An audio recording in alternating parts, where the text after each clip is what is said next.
Bonjour et bienvenue à cette première vidéo consacrée au thème de la réduction euclidienne. On va se placer donc dans un espace euclidien et définir des endomorphismes qui ont une signification particulière par rapport à la structure euclidienne. Endomorphismes symétriques, antisymétriques, orthogonaux, etc. Et s'intéresser aux propriétés de réduction qu'ont ces endomorphismes. Alors, dans une première partie, dans cette première vidéo, on va introduire la notion d'adjoint d'endomorphisme et définir, ou peut-être expliquer les premières propriétés qu'ont ces adjoints. Et dans une deuxième vidéo, on parlera du théorème spectral, la version endomorphisme du théorème spectral, dont je rappelle rapidement l'énoncé, qui nous dit qu'un endomorphisme auto-adjoint, ou qu'une matrice symétrique si on veut, est diagonalisable en base orthonormée, diagonalisable sur R en base orthonormée. Très important théorème à la source de nombreux développements et de nombreux sujets de concours. Commençons donc en définissant ce qu'est l'adjoint d'un endomorphisme, ou on pourrait le faire, mais on ne va pas le faire, plus généralement, l'adjoint d'une application linéaire entre espaces euclidiens pas forcément les mêmes. Et on va donc commencer par une propriété et définition. Alors peut-être que pour fixer des idées, je vais fixer une fois pour toutes V muni d'un produit scalaire, un certain espace euclidien qui n'aura pas, je pense, l'occasion de changer à travers cette suite de vidéos. Alors, donnons donc une propriété de définition. Notons bêta indice V, ou bêta tout court, on va dire, l'application qui va les de V dans son dual. Je rappelle que le dual d'un espace vectoriel, c'est l'espace vectoriel des formes linéaires, c'est-à-dire des applications ici R linéaire de V dans le corps de base R. Donc notons bêta l'application de V dans son dual qui va envoyer un vecteur X sur ce qu'on notera bêta indice X, qui va être défini comme une application linéaire de V dans R, où quel que soit X élément de V et quel que soit Y élément de V, je pose bêta X de Y égale produit scalaire de X contre Y.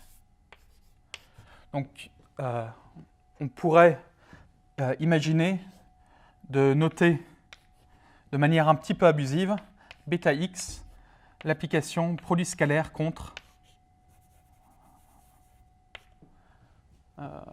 quelque chose. Alors, la propriété, là on a défini l'application. La propriété importante de cette application, c'est que bêta est un isomorphisme linéaire.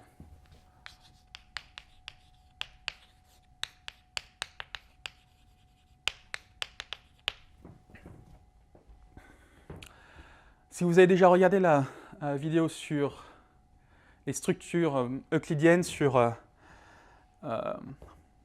donc les notions d'orthogonalité, de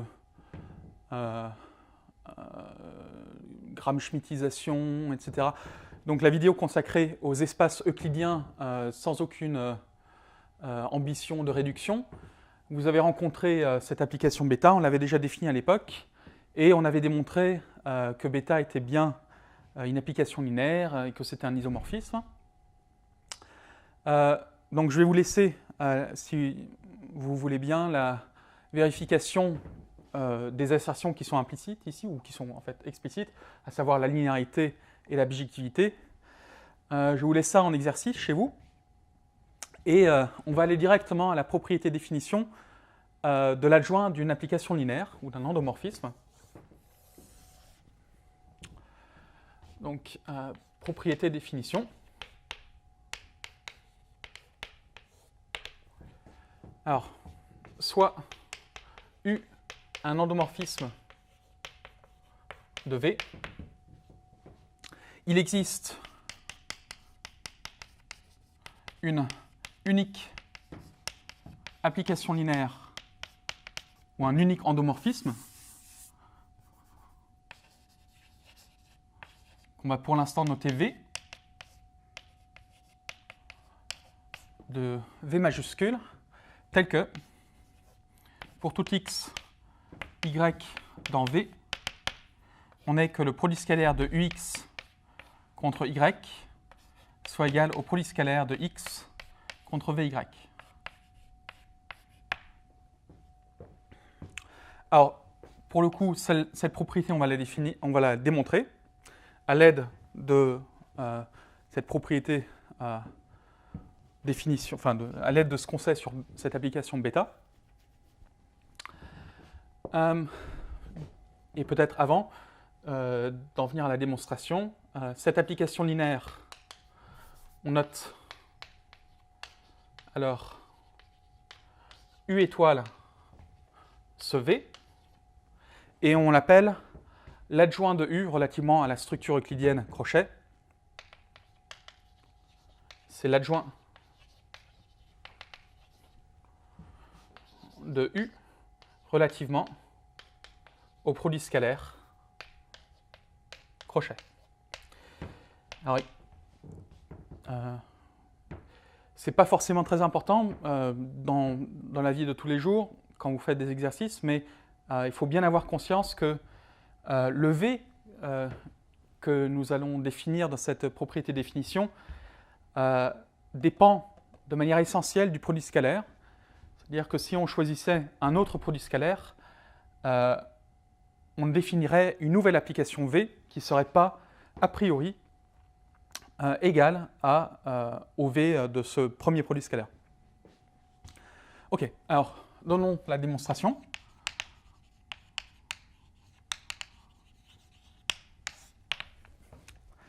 L'observation va être que l'application, quand on fixe un Y, l'application qui a X associe le produit scalaire de X contre Y est une forme linéaire.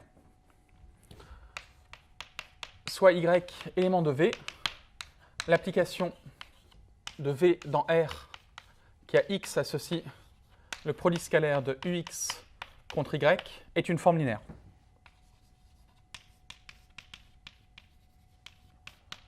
Donc je répète, une forme linéaire sur un espace V, un espace vectoriel réel, disons V, c'est une application linéaire de V dans le corps de base R, en l'occurrence. Alors, le fait que ce soit une forme linéaire découle de manière immédiate, et je vous laisse la vérification, de la linéarité de U et de la bilinéarité du produit scalaire. Alors, d'après cette proposition définition, cette forme linéaire à laquelle on va peut-être donner un nom, cette forme linéaire se représente à l'aide de bêta. Il va exister un vecteur y tilde, disons, de sorte que bêta de y tilde coïncide avec cette application phi y. Donc, d'après ce qui précède, plutôt on va directement le dire, il existe donc un unique y tilde élément de V, tel que ce phi y se représente comme bêta de y tilde. C'est-à-dire, en termes concrets, il est tel que, quel que soit x élément de V, on n'a que le produit scalaire, donc plutôt phi y de x, c'est-à-dire le produit scalaire ux contre y, coïncide avec bêta y tilde de x, c'est-à-dire y tilde scalaire x, et par symétrie du produit scalaire, je vais plutôt l'écrire x scalaire y tilde, comme ça. Ok, alors l'existence et l'unicité va nous permettre de dire que ce y tilde, en fait, c'est une fonction de y. Et cette fonction, pour l'instant, on va la noter V. Donc, ceci définit une application a priori de V dans lui-même qui, au vecteur Y, associe ce Y tilde que, pour plus de simplicité, on va noter V de Y.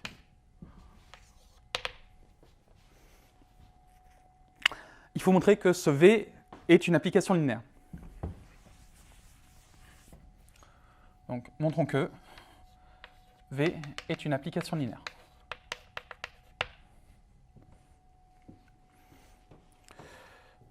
Peut-être avant de dire ça, donc par construction, on a que pour tout x et y, dans V, le polyscalaire de ux contre y est égal au polyscalaire de x contre vy. Montrons maintenant que V est une application linéaire. On se donne donc deux vecteurs y1, y2 et un scalaire.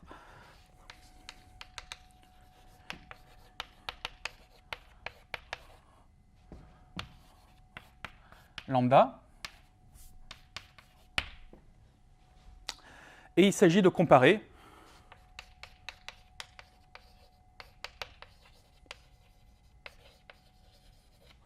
les vecteurs V de y1 plus lambda y2 et V de y1 plus lambda V de y2.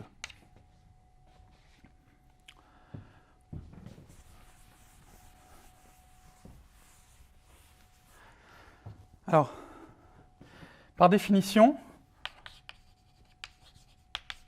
le vecteur V de y1 plus lambda y2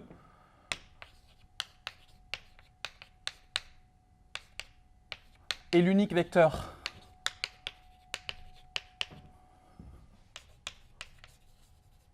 disons y tilde tel que pour tout x dans V, on est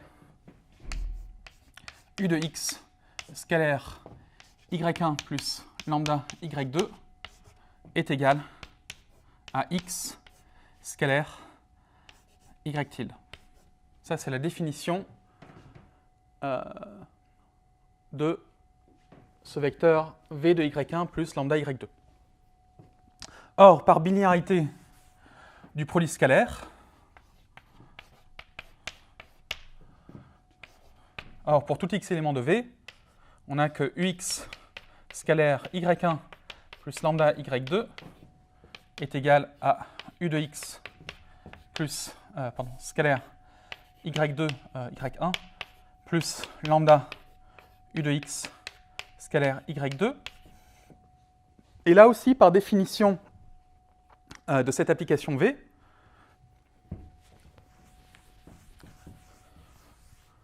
ceci est égal à x scalaire v de y1 plus lambda x scalaire v de y2. Et par binarité du polyscalaire, c'est égal à x scalaire v de y1 plus lambda v de y2.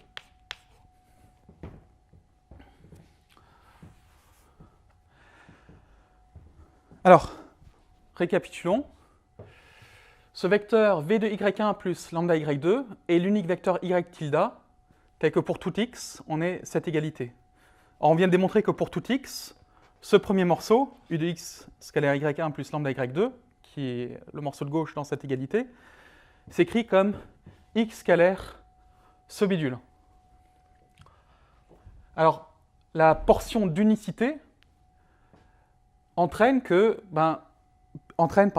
ce vecteur ici coïncide avec le vecteur y tilde. Donc par unicité, on doit avoir que v de y1 plus lambda v de y2 est égal à ce vecteur y tilde qu'on avait juste introduit pour ne pas avoir à recopier 10 000 fois v de y1 plus lambda y2.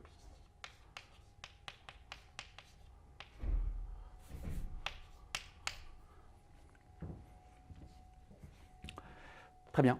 Ben, ça, c'est exactement la propriété qu'on voulait. On obtient que V est une application linéaire, puisqu'elle transforme combinaison linéaire en combinaison linéaire.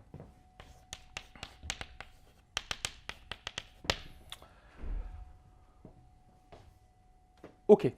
Alors, donc là, on a démontré la linéarité. Ce V porte un nom, c'est ce qu'on note U étoile, et c'est l'adjoint de U relativement au produit scalaire. Et juste pour bien marteler ce que fait l'adjoint, donc ce qu'il faut retenir, c'est que quel que soit U endomorphisme de V euclidien, il existe un unique endomorphisme, noté U étoile, avec la propriété suivante, que pour tout x et pour tout y dans V, on est U de x scalaire y qui est égal à x scalaire U étoile de y. Alors, armé avec cette définition, on peut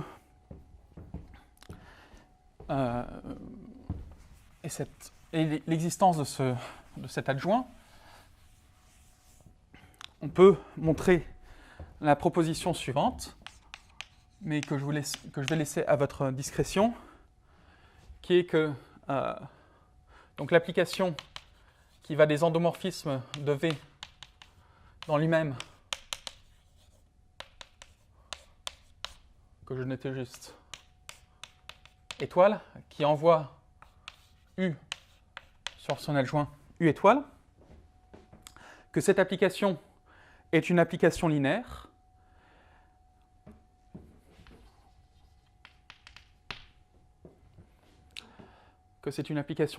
donc que l'adjoint de U1 plus lambda U2, c'est U1 étoile plus lambda U2 étoile, pour n'importe quel U1 et U2 endomorphisme et lambda scalaire, que l'adjoint de l'adjoint, c'est l'endomorphisme lui-même, donc que ceci est une symétrie, et donc pour tout U endomorphisme de V, on est que l'adjoint de l'adjoint, c'est U lui-même,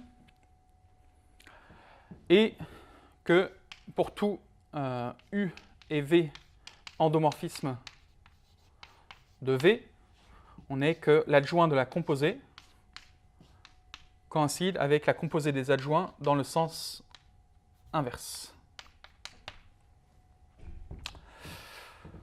OK.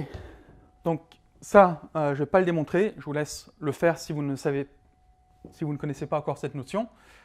Il n'y a pas de difficulté, il suffit de dérouler les définitions essentiellement et d'identifier les choses dont on sait déjà qu'elles existent et qu'elles sont uniques. Alors, donnons quelques propriétés de l'adjoint, de l'endomorphisme adjoint.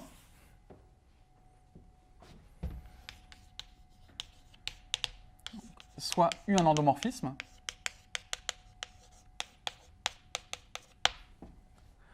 Alors, on va déjà remarquer la chose suivante.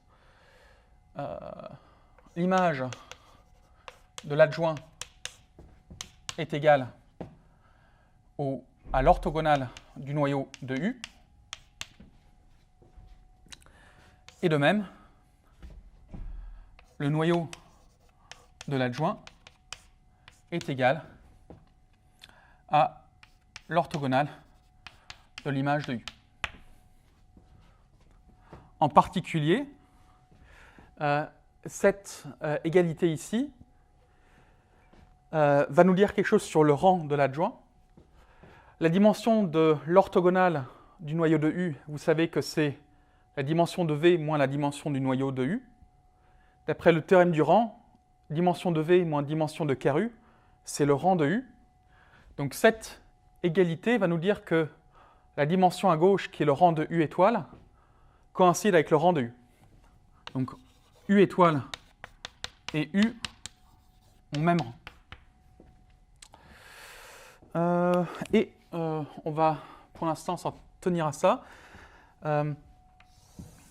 Faisons là aussi une démonstration rapide. On va démontrer le premier point, par exemple. Ou peut-être que c'est plus simple. Oui, enfin bref. On va en démontrer un des deux. Ça devrait être quasiment identique. Faisons peut-être avec le noyau de U étoile. Alors, montrons cette égalité ici. Donc, soit Y élément de V, ou disons X élément de V. Alors, X appartient au noyau de l'adjoint de U, si seulement si U étoile de X est le vecteur nul, par définition. Dans un espace euclidien, vous savez tester la nullité des vecteurs en faisant des produits scalaires. Un vecteur est nul si seulement si il annule tous les produits scalaires contre tous les vecteurs y imaginables. Donc si seulement si, quel que soit y dans V, le produit scalaire de U étoile de X contre Y égale à 0. Alors ça, on l'a fait pour pouvoir utiliser cette formule valable pour tout X et Y, ici. Si seulement si, quel que soit Y dans V, X scalaire UY égale à 0. Donc là, on a utilisé la relation fondamentale de l'adjoint à l'endomorphisme de départ. Alors, ceci nous dit que le vecteur X est orthogonal à toute image à tout vecteur dans l'image, c'est-à-dire qu'il est orthogonal au sous-espace image de U, si seulement si X est orthogonal à im.U. Dit autrement, si seulement si X appartient à l'orthogonale de l'image de U. Oups. Ok, ça démontre par exemple cette deuxième identité. Alors si on voulait démontrer celle-ci, peut-être que le moins pénible serait de passer à l'orthogonale encore une fois, ou alors j'imagine qu'on peut aussi le dérouler tout simplement d'exactement la même façon qu'ici. Alors, on a déjà donné l'argument pour cette identification qui était juste un coup de la dimension de l'orthogonale, c'est la dimension de l'espace ambiant moins la dimension de ce dont on prend l'orthogonale, et du théorème du rang. Donc par exemple, le théorème du rang et cette égalité pour l'orthogonale va nous donner cette égalité entre les rangs. Ok, très bien. Alors, disons une dernière chose sur l'adjoint d'un endomorphisme. C'est le lien qu'il existe entre les représentations matricielles de U étoile et les représentations matricielles de U. En général, dans une base quelconque, la relation ne va pas être très simple, disons. Par contre, quand on travaille en base orthonormée, on peut dire des choses. Et ça va faire l'objet de la proposition suivante. Soit B égale, disons, E1, En, base orthonormée de V, et U, un endomorphisme de V. Alors, la matrice de U relativement à la base B coïncide avec la transposée de la matrice de U relativement à B. Et là, je voulais dire la matrice de l'adjoint.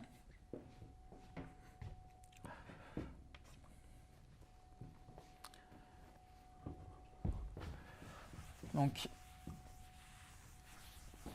attention, ce théorème vient avec une hypothèse. on travaille en base orthonormée. Et, je répète, cette relation n'est pas valable pour une base qui n'est pas orthonormée. Alors faisons-en la démonstration.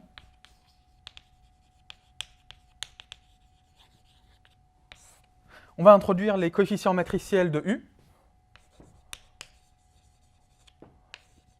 Notons par exemple IJ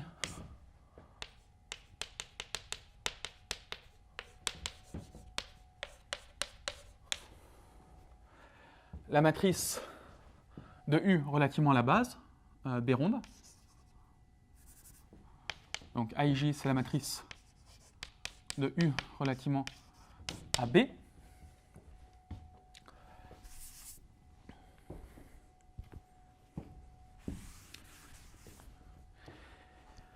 Alors, fixons maintenant J un entier entre 1 et n.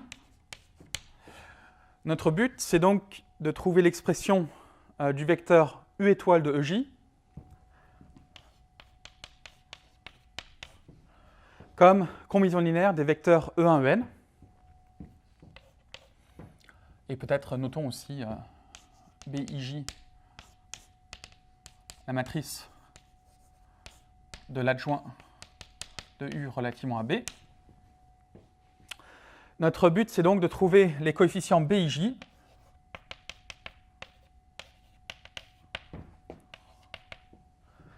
du vecteur U de EJ relativement à la base E1, En.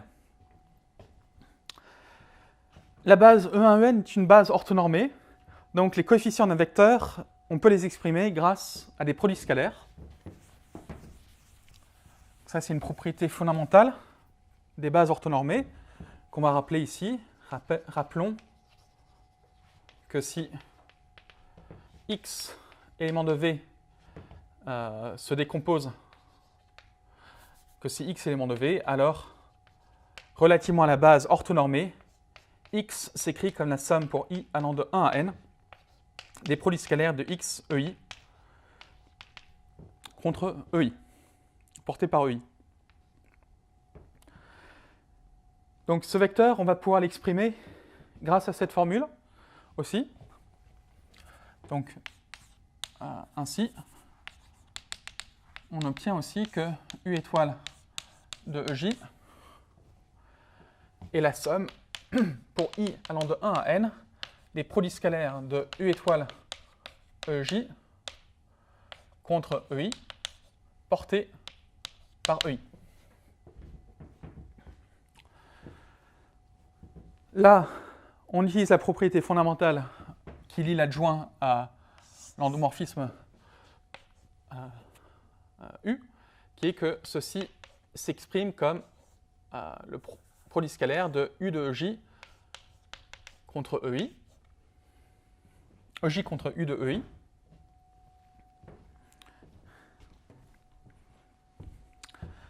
Alors, ceci, c'est donc par définition BIJ,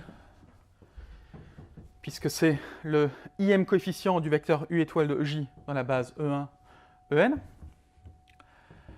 Et ce coefficient, on peut aussi l'identifier. Ça, c'est le jème coefficient du vecteur U de EI relativement à la base E1, En, c'est-à-dire c'est le coefficient AJI. À nouveau, puisque, je rappelle, U de EI, c'est la somme pour K allant de 1 à N des U de EI scalaire EK, mais c'est aussi la somme pour K allant de 1 à N par définition des coefficients matriciels AKL, les AKI EK.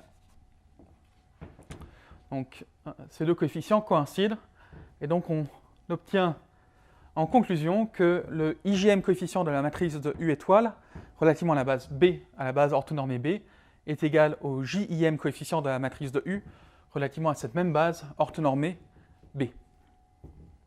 Alors ça, c'est très exactement la relation qui va nous dire que la matrice de U étoile et la transposée de la matrice de U.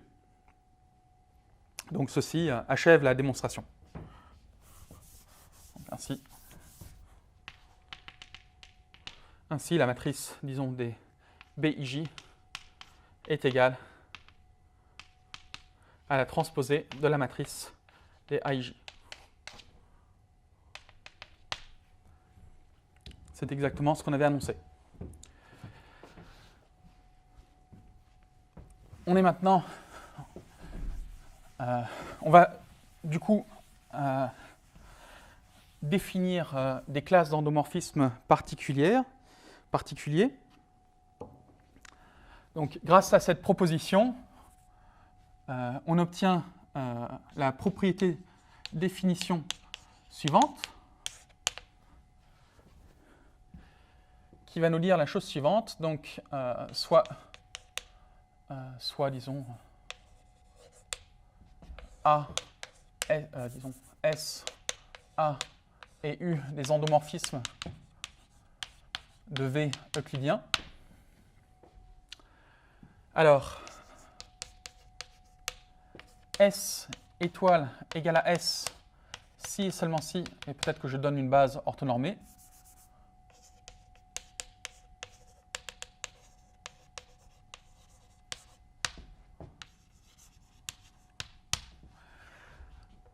Donc, S étoile va coïncider avec l'endomorphisme S. Si et seulement si, les matrices relativement à une base quelconque d'ailleurs, mais en particulier relativement à la base orthonormée B coïncident. Donc si seulement si la matrice de U, qui, puisqu'on suppose, ou plutôt la matrice de S, qu'on suppose égale à la matrice de S étoile, si seulement si la matrice de S est égale à sa transposée. Donc si seulement si matrice de S relativement à B est symétrique. De même, l'endomorphisme A étoile va être l'opposé de A, si et seulement si, pour exactement les mêmes raisons, la matrice de A relativement à B est antisymétrique.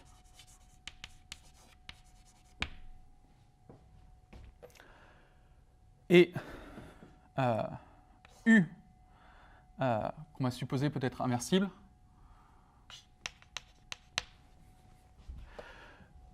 U étoile va être égal à U-1, si seulement si, donc la matrice de U étoile, qui est la transposée de la matrice de U,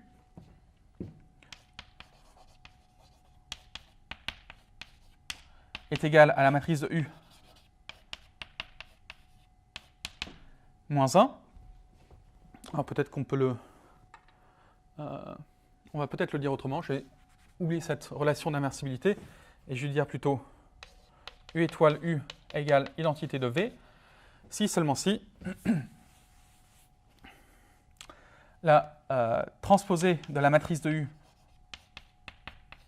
relativement à B fois la matrice de U, peut-être que je l'écrirai encore plus simplement, transposée de U majuscule U égale matrice identité, où U, c'est la matrice de U relativement à B. C'est-à-dire, si seulement si, U, avec cette même notation, est une matrice orthogonale NN à coefficient réel. Alors, là, c'est une proposition pour l'instant. La définition, c'est juste l'introduction du vocabulaire. On dit que S est auto-adjoint.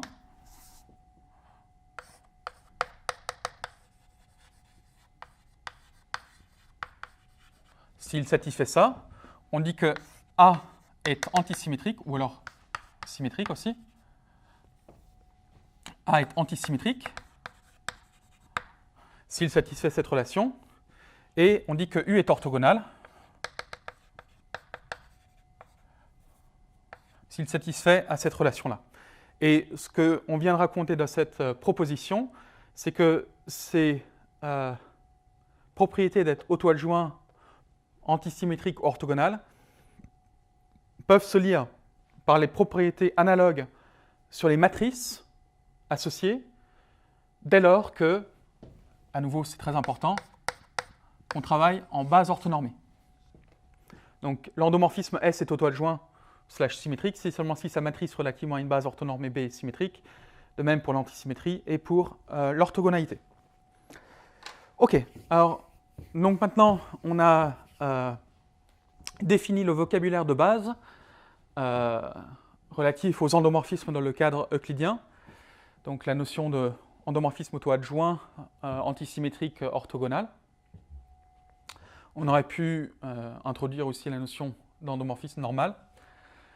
Dans la deuxième partie de cette vidéo, enfin dans la deuxième vidéo de ce cours, on va étudier plus en profondeur les endomorphismes symétriques ou auto-adjoints, et on va démontrer que cette condition d'être auto-adjoint entraîne que S est forcément diagonalisable et sur R, et pas seulement diagonalisable de manière quelconque, mais diagonalisable avec une base de vecteurs propres, base orthonormée de vecteurs propres, ou dit autrement que les espaces propres de S, espaces propres réels, sont en somme directe orthogonale pour remplir tout l'espace ambiant. Donc je vous dis à une prochaine vidéo.